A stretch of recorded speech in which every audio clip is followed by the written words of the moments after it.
Alright, welcome back.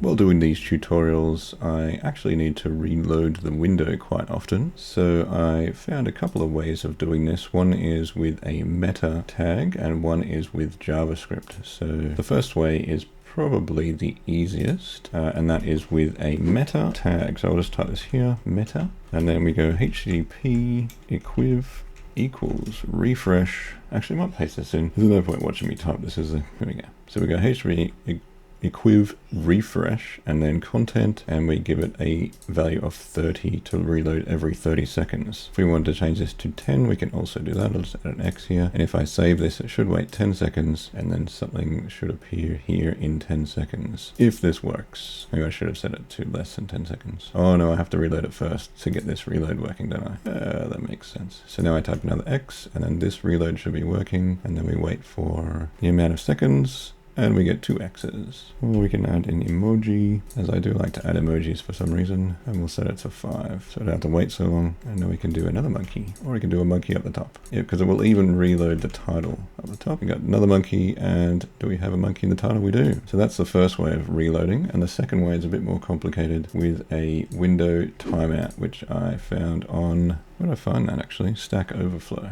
Window set timeout function, and this is formatted terribly again. Window reload, window location reload, and then we set our seconds here. So I better turn this one off and comment that out, and then add this one to reload every 5 seconds, and we'll just tab that in a bit. So yes, this one will also reload our window, another X, so we can see it change. Oh, I should set a default font on this, shouldn't I? Yeah, there we go. Now there's another X. So now I no longer have to go and reload manually, as my script is doing it for me. So that is 2 ways of reloading the window, one with a meta tag and one with JavaScript. Anyway, thanks for watching, like and subscribe, and I will see you in the next video.